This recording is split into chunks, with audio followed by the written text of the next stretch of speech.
Welcome in our chemistry classes. Chemistry course के साथ आपका स्वागत। तो ध्यान देंगे कि अब हम लोग सीखने जा रहे हैं क्लास 10 का टॉपिक। मैं जो पढ़ाने जा रहा हूँ क्लास 10 का है मेटल और नॉन मेटल्स। ध्यान से सुनिए क्योंकि यहाँ से सवाल जो है आते हैं क्लास 10 के CBSE को। तो मैं आज डिस्कस करने जा रहा हूँ केमिकल प्रॉपर्टी ऑफ मेटल। जो हम बताएं कि केमिकल रिएक्शन ऑफ मेटल किसके किसके साथ है। तो मेटल का जो रिएक्शन है आज हम लोग पढ़ने जा रहे हैं। पहले जो मेटल का रिएक्शन है कि मेटल का जो रिएक्शन है किसके किसके साथ पढ़ना है। तो पहला है कि आप नॉन मेटल के साथ पढ़ लें, है ना।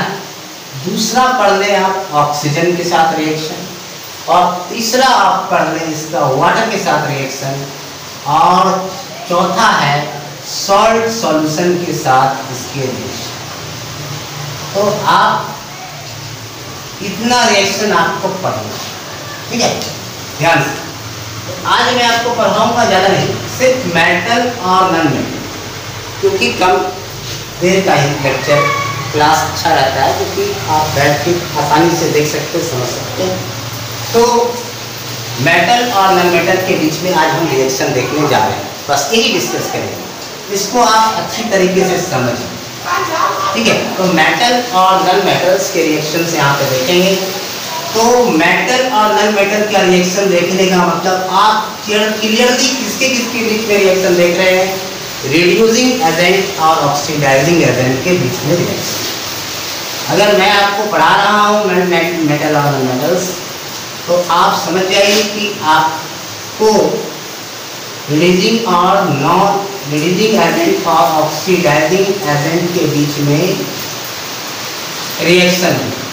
तो थोड़ा सा लेवल में पढ़ने से मजा आता है ना। हम मेटल और नॉन मेटल के बीच में रिएक्शन है, तो आप थोड़ा स्टैंडर्ड भाषा में बोल सकते हैं कि रिलीजिंग एजेंट और ऑक्सीडाइजिंग एजेंट के बीच में रिएक्शन। कि मेटल क्या करता है, रिलीजिंग एजेंट है। कारण ये है कि रिलीजिंग एजेंट आप उसको बुलाते हैं जो इलेक्ट्रॉन को छोड़ना चाहता है, रिलीज करना चाहता है, और नॉन मेटल है जो कि इलेक्ट्रॉन को गेन करना चाहता है, एक्सेप्ट करना चाहता है। तो इलेक्ट्रॉन एक्सेप्टर क्या होता है, oxidizing in nature, oxidizing agent, और इलेक्ट्रॉन जो आपका लूजर है उसको हम लोग रिलीजिंग एजेंट बुलाते हैं। तो देखिए सबसे पहले इसके लिए, क्योंकि मेटल और नॉन मेटल में जब भी रिएक्शन हुआ है तो क्या बनाएगा, वो एक बॉन्ड बनाएगा, दैट इज कॉल्ड, पहले तो कौन सा कंपाउंड बनाएगा, आयनिक कंपाउंड बनाएगा। आयनिक कंपाउंड बनाएगा, और आयनिक कंपाउंड के अंदर आयनिक बॉन्ड होते हैं, लाइक करते हैं। आयनिक बॉन्ड बोलिए या इलेक्ट्रोवैलेंट बॉन्ड उसके अंदर एग्जिस्ट करते हैं। मतलब अगर मेटल और नॉन मेटल के बीच में पीछे कौन सा फोर्स एग्जिस्ट करता है, तो आप कहेंगे आयनिक बॉन्ड एग्जिस्ट करता है, ठीक है, इलेक्ट्रोवैलेंट बॉन्ड एग्जिस्ट करता है, या फिर इंटर आयनिक अट्रैक्शन एग्जिस्ट करता है, ठीक है, electrostatic force of attraction exist करता है। ये है उसके फोर्स के नाम। और ये फोर्स आयनिक बॉन्ड सबसे स्ट्रॉन्ग फोर्स माना गया। जैसे हम लोग पढ़ते हैं covalent bond, ionic bond, metallic bond, उसमें सबसे ज़्यादा आयनिक बॉन्ड सबसे आगे आया है।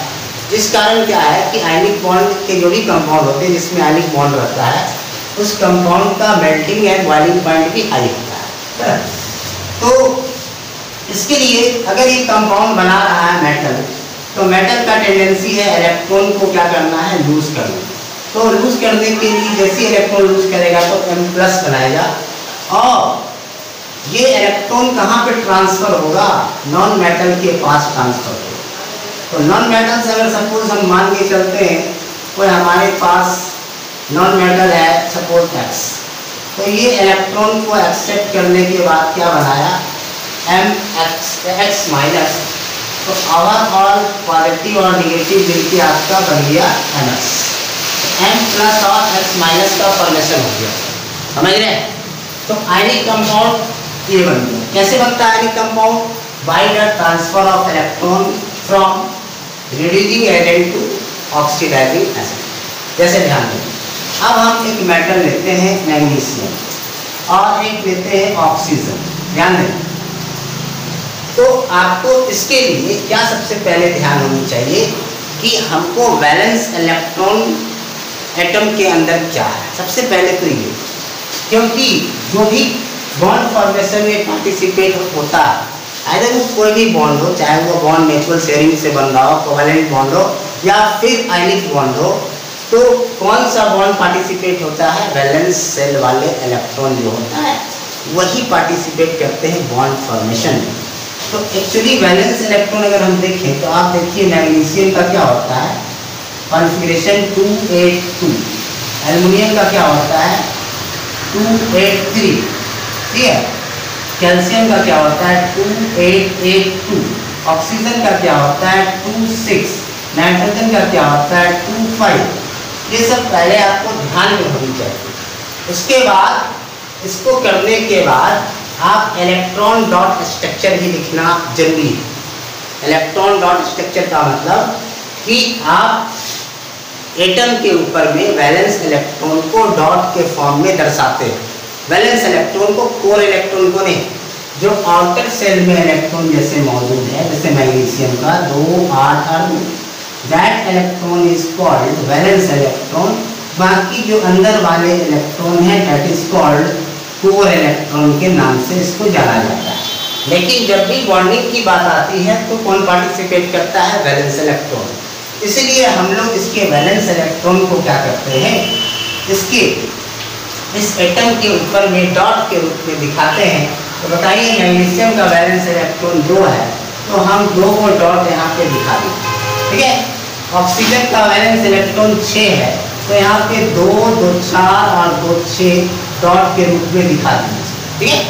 तो दैट इज द, आप कह सकते हैं it is the dot structure of magnesium, it is the dot structure of oxygen atom. सिर्फ एटम की अगर हम यहाँ से एक इलेक्ट्रॉन इसको ट्रांसफर, क्योंकि क्या होना है जब भी, क्योंकि एटम अगर अलग अलग है वो तो अपना इंडिपेंडेंट नहीं है, ठीक है, उसका एग्जिस्टेंस क्या है अपना, कह सकते हैं कि वो स्टेबल नहीं है जब तक वो मॉलिक्यूल्स के अंदर नहीं चला जाता।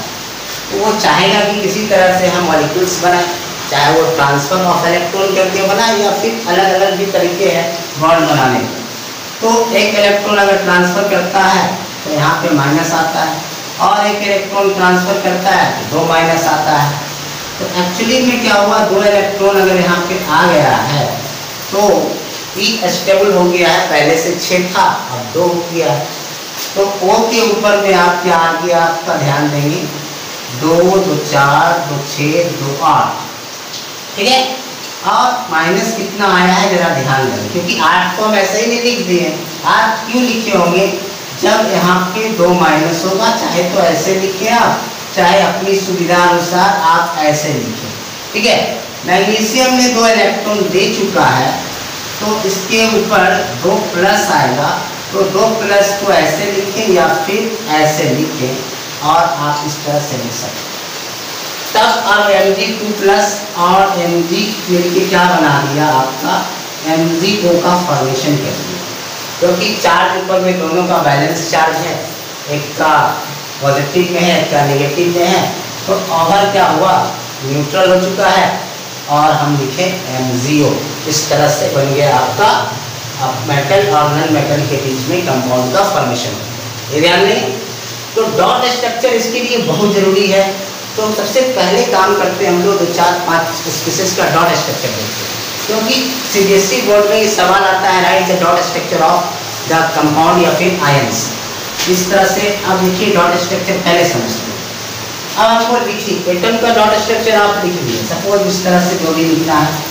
एल्युमिनियम का 3 है तो कैसे लिखेंगे, एल्युमिनियम का +3 कब आया होगा, 3 इलेक्ट्रॉन लूज करके Al3+ बनाया होगा। आप क्या करेंगे, एक एल्युमिनियम के पास कितना होता है 2 8 3 इलेक्ट्रॉन लूज कर दिया, तो बचाइए कि लास्ट सेल में कितना बच गया होगा 8 इलेक्ट्रॉन। और हम लोग कौन सा इलेक्ट्रॉन को दर्शाते हैं जो कि लास्ट सेल में मौजूद होते हैं। तो लास्ट सेल में लिखते हैं 2 2 4 2 6 2 8। अब क्या करेंगे आप, यहाँ पे 8 लिखे हैं तो ऑब्वियसली आपको क्या लिखना पड़ेगा, क्योंकि 8 लास्ट सेल में कब आया होगा जब 3 इलेक्ट्रॉन लूज कर दिया होगा तो इसके ऊपर में आप 3+ लिख सकते हैं, ठीक है। दूसरा ऑक्सीजन अगर हम यहाँ लिखिए तो ऑक्सीजन के ऊपर में 2-, ध्यान दें ऑक्सीजन के ऊपर में 2- है, तो इसका डॉट स्ट्रक्चर क्या होगा, O2-। आप जरा देखें कि O2- मतलब क्या, या फिर हम लिखते हैं O- का क्या होगा। तो ऑक्सीजन का पहले आप लिखिएगा 2 और 6, क्योंकि ऑक्सीजन का एटॉमिक नंबर 8 होता है। अब देखिए एक इलेक्ट्रॉन एक्स्ट्रा है, मतलब ये एक इलेक्ट्रॉन वैलेंस सेल के अंदर ऐड हो रहा है, तो एक इलेक्ट्रॉन हम ऐड कर दिए, तो 1 6 और 1 कितना हो गया, 7 हो गया। तो अब सजाना है इसको 7 बोले, तो 2 2 4 2 6 और 1 7 इलेक्ट्रॉन यहाँ, ठीक है। अब क्या करें, 7 इलेक्ट्रॉन कब लगा होगा, जब ये एक इलेक्ट्रॉन को एक्सेप्ट किया होगा। जब इलेक्ट्रॉन एक्सेप्ट करता है उसके ऊपर माइनस आता है, क्योंकि the electron dot structure of क्या, O- का, एक O2- का रहता तो O2- के लिए क्या होता कि 2 इलेक्ट्रॉन एक्सेप्ट करता तो 8 हो जाता, 2 2 4 2 6 2 8, ये हो गया आपका, that is the electron dot structure of O2-। इस तरह से अगर चार्ज भी आ जाता है तो हम लोग लिख सकते हैं इलेक्ट्रॉन डॉट स्ट्रक्चर, और ये सवाल आता है, पूछता है इलेक्ट्रॉन डॉट स्ट्रक्चर का, ये पहले आना जरूरी है, तब आप किसी भी आयनिक कंपाउंड का फॉर्मेशन कर पाते हैं। अब देखिए मैं कोई भी आयनिक कंपाउंड उठाता हूँ, आप ध्यान देंगे, आई थिंक आप डॉट स्ट्रक्चर आपका क्लियर हो गया होगा। डॉट स्ट्रक्चर में वो इलेक्ट्रॉन को दर्शाते हैं जो कि इलेक्ट्रॉन लास्ट सेल में प्रेजेंट हो, आइदर वो एटम के स्टेट में हो या फिर आयन के स्टेट में हो, है ना। अब ध्यान दीजिए यहाँ पे कि हम फॉर्मेशन करने जा रहे हैं एल्युमिनियम ऑक्साइड का, इसका बनाने जा रहे हैं, या फिर हम मैग्नीशियम क्लोराइड का स्ट्रक्चर बनाने जा रहे हैं, मतलब मैग्नीशियम क्लोराइड। कभी कभी सवाल में देखते हैं एनसीईआरटी में लिखा रहता है, show the formation of sodium oxide magnesium chloride bye the transfer of electron. तो क्या करेंगे आप, मैग्नीशियम क्लोराइड। अब देखिए फॉर्मूला तो बन जाएगा कैसे, अगर मैं ऐसे लिख दूँ डायरेक्ट MgCl2, तो आप क्या करेंगे कि 2 वो यहाँ लगाएंगे और 1 वो यहाँ लगाएंगे, इस तरह से। लेकिन अब हम लिखे मैग्नीशियम क्लोराइड, आपको पता नहीं है, हो सकता है मैग्नीशियम क्लोराइड का क्या फॉर्मूला है, तो अब हम कैसे पता करेंगे कि कितना मैग्नीशियम है कितना क्लोरीन, ये चीज़। चलिए यहाँ से पता चल जाता है हमको कि Mg है 2, ठीक है। तो Mg बताइए, Mg क्या होता है, 2 8 2। ये स्टेबल कब होगा, जब ये 2 इलेक्ट्रॉन लूज करेगा, है ना। तो 2 इलेक्ट्रॉन लूज करेगा, तो 2 इलेक्ट्रॉन लूज करने का मतलब है ये क्लोरीन को लूज करेगा। क्लोरीन के आउटर मोस्ट में कितना इलेक्ट्रॉन है, जरा देखिए 2 8 7। तो 2 इलेक्ट्रॉन कहाँ से देगा इसको, यही तो 1 इलेक्ट्रॉन देगा तो ये 8 होगा, फिर भी इसके पास 1 इलेक्ट्रॉन बच जाएगा। इसके मतलब ये पता चल रहा है कि क्लोरीन का जरूर कहीं न कहीं 2 एटम है, 1 इलेक्ट्रॉन इसको मिलने वाला है, 1 इलेक्ट्रॉन इसको मिलने वाला है, तो इसका 8 हो जाएगा, ये दोनों का भी 8 हो जाएगा। इसके कारण हमको 2 क्लोरीन यहाँ पे लगाना है MgCl2 के लिए। तो हो गया 2 2 4 2 6 1 7, 2 2 4 2 6 1 7। अब इसको 1 इलेक्ट्रॉन मिला, 8 हो गया, ये इलेक्ट्रॉन इसको 1 मिला, इसको भी 8 हो गया। तो आप कैसे लिखेंगे इसको, पहले लिखेंगे Mg का 2+, ठीक है, Mg2+, और यहाँ पे लिखेंगे 2Cl-, ठीक है। तो इससे क्या बन जाएगा, या आपका ऐसे भी लिख सकते हैं MgCl2, या और आपका तरीका क्या होगा, Mg2+ को लिखिएगा आप Cl 2 2 4 2 6 2 8, और इसको आप इस तरह से भी लिख सकते हैं, ऐसे कर, तो ये भी MgCl2 बनाएगा। और क्या तरीका है आप लिखने का, Mg2+ अगर आप यहाँ लिख रहे हैं, ठीक है, तो 2 2 4 2 6 2 8, ठीक है। बाकी आप ऐसे लिख सकते हैं, कोई प्रॉब्लम नहीं। आप इस तरह से लिखिए, बिल्कुल राइट होगा। या कभी कभी लिखा रहता है, आप ध्यान देंगे दीजिएगा कि Mg का 2+ और Cl 2 2 4 2 6 2 8, कुछ इस तरह से लिखा हुआ भी मिलेगा। तो सारी चीज़ राइट है, कोई गलत नहीं है। आपको बनाना आना चाहिए कि इलेक्ट्रॉन को किस तरह से बनाए। उसी तरह से आप एक और एग्जाम्पलशिप लेंगे और हम इस छोटे से लेक्चर को ख़त्म करने जा रहे हैं कि Al2O3 एल्युमिनियम ऑक्साइड। तो एल्युमिनियम ऑक्साइड, एल्युमिनियम के पास बताइए कितना एटम है, Al2O3 एल्युमिनियम ऑक्साइड। तो आप 2 एल्युमिनियम रख लीजिए, आपको जब फार्मूला याद है तो आप एल्युमिनियम रखिए, यहाँ पे 2 एल्युमिनियम रख लीजिए। ऑक्सीजन आपको कितना रखना है, 1 2 3, सभी पे आप 2 2 4 2 6, जो भी वैलेंस इलेक्ट्रॉन है डॉट फॉर्म में दर्शा दीजिए। जो भी वैलेंस इलेक्ट्रॉन को, इसके valence electron co dot form में लगा दिए। तो वैलेंस इलेक्ट्रॉन आपको एल्युमिनियम का 3 है और ऑक्सीजन का, एल्युमिनियम हो गया और ये ऑक्सीजन का हो गया 6। तो ऑक्सीजन को क्या 6 है, 2 इलेक्ट्रॉन की आवश्यकता नहीं होगी, ठीक है। तो इससे इसको 2 मिल गया तो 2 माइनस हो गया, इससे इसको 2 मिल गया, इसका क्या हो गया, 2 माइनस हो गया। 6 2 8, 6 2 8 बच गया ये वाला 8। अभी भी एक इसके पास बाकी है, किसके पास बाकी है, ये इसको दिया और ये इसको दिया, इसका भी हो गया 8। इससे पता क्या चला कि 3 इलेक्ट्रॉन ये लूज किया, 3 इलेक्ट्रॉन ये लूज किया, तो 2 एल्युमिनियम मिलके आपका 3 इलेक्ट्रॉन लूज किया, 3 इलेक्ट्रॉन, एक एल्युमिनियम 3 इलेक्ट्रॉन लूज किया है, तो 2 एल्युमिनियम इस तरह से दर्शाएंगे आप।